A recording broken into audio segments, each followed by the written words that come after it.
This is footage, obviously, of Walt Disney World Quest Magical Racing Tour, based on Walt Disney World theme park in Florida.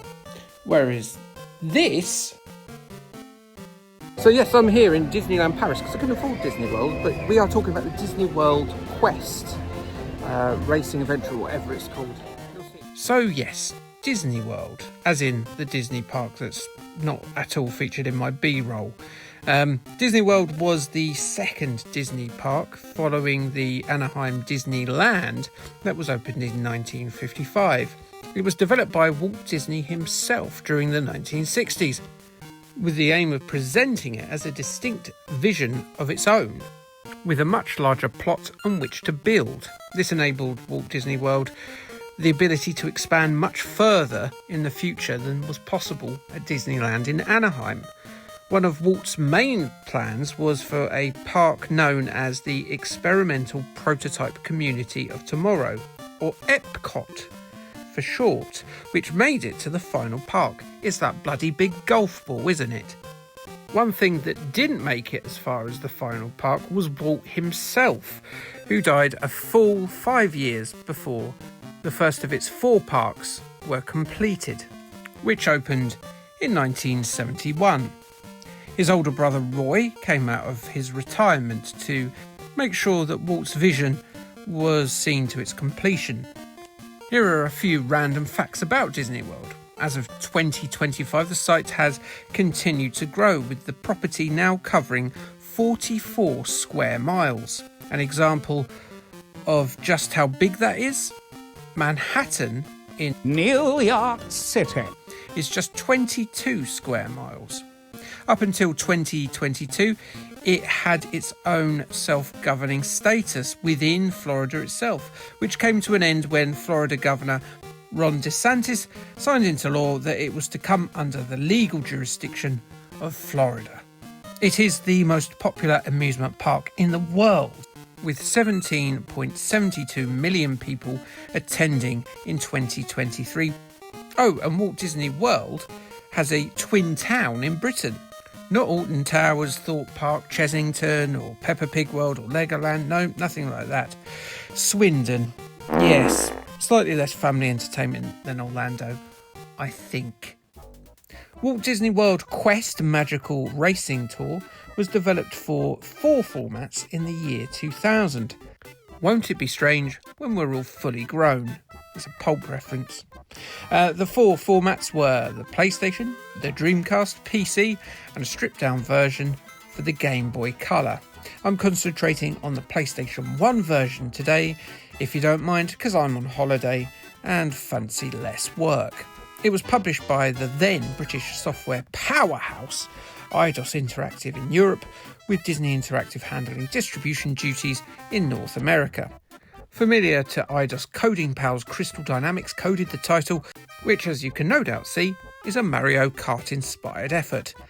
The plotline has Chip and Dale accidentally cause a bit of a ruckus while dicking about with their acorns, somehow pratfalling their nutty harvest into the park's fireworks machine. A truly grave error, considering that a fireworks show is absolutely essential when closing the park of an evening. The machine is blown sky high, and so they have to go around to locate the parts of the fireworks machine so that the show can go on. A great premise there for a platform game, but as I've previously said, this is a Mario Kart title, and their plan to get the pieces back is to finish first in a series of 6 competitor races on tracks inspired by Walt Disney World's most famous attractions. Does it make sense? No, it does not. The pair of mischievous rodents in Rescue Rangers attire, nice touch there, are joined by Jiminy Cricket from Pinocchio, who narrates the whole shebang as well. There are other characters to pick from, but don't go expecting to select Donald Duck or Goofy. Who are these scrubs? Is that like a special needs Mickey Mouse? Apparently these are all original characters designed for the game. For the most part, it will have you trying to win 3-lap races in order to retrieve the machine parts, though there are arenas where instead of racing, you must collect 30 coins in a tight time limit. The game's greatest strength is the courses themselves. These are brilliantly inventive and varied, featuring shortcuts and music taken from the rides themselves. Now, if you've been to a Disney park, you will be relieved, no doubt, to hear that there isn't a course based on It's a Small World, because boy, that music sure drills into your head. But it's still there, unfortunately, forcing you to rush through the menu screens, else you'll suffer from post-traumatic stress. Interestingly, 2 of the levels feature music from another Crystal Dynamics franchise, that being Gex 1 and 3, but it was the same composer who worked on those games as who worked on this, that being Jim Hedges. There are courses based on Space Mountain, which is this, Rock and Roller Coaster, and this, which was the Rock and Roller Coaster, but is now Avengers something or other.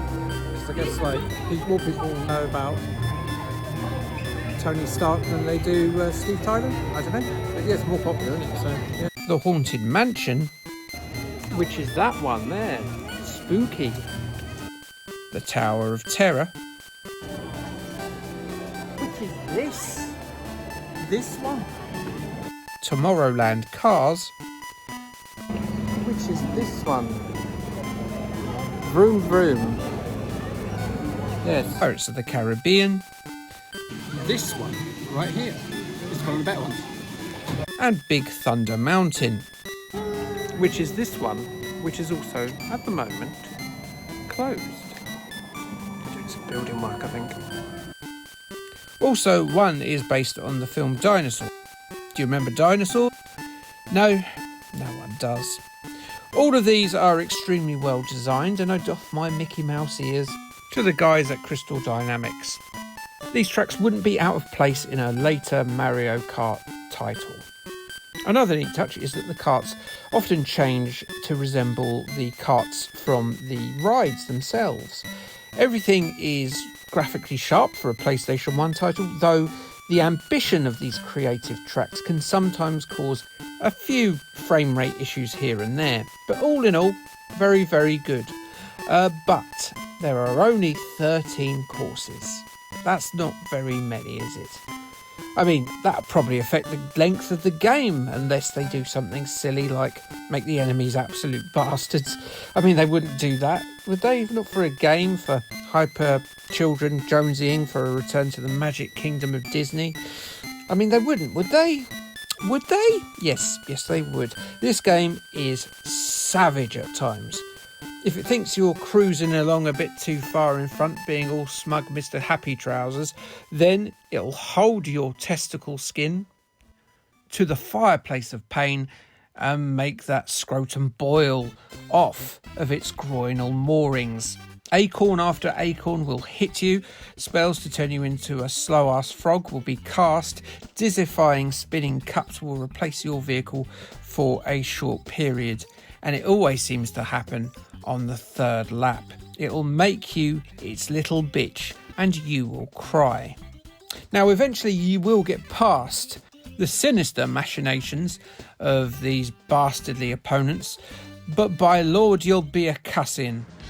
If you're a goofy, you probably go gwarsh. Probably. Other than that villainy of an AI, there's a good decent kart racer here. The cars move around at a really good old lick once you've collected enough coins to speed you up, and it's a very technically polished late stage PlayStation 1 title all round. Will I go back to it? I bloody well will. It controls pretty well for one of those 10 a penny licensed kart racers, and you just can tell it's not been phoned in like a lot of these licensed kart game efforts.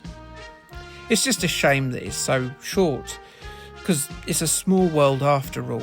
It's a small world. It's a small, oh dear. IGN said that the game works on just enough levels that it's worth a ride. bottling the magic of Disneyland is rare, especially in a licensed product, but that essence is here in Disney Magical Racing Tour. They gave it a 7.5 out of 10 in April 2000. So yes, it's alright, it's pretty good. I'd definitely give it another go. But that's the end of the video, and I'm going to go and do Star Tours, which is the best ride in the park. See you later. Like, subscribe. Okay, thanks, bye. Next up, let's go read some celebrity tittle-tattle with the Nintendo DS title, OK Puzzle Stars, as in OK Magazine. Yeah, if that's not a post-holiday downer, I don't know what is.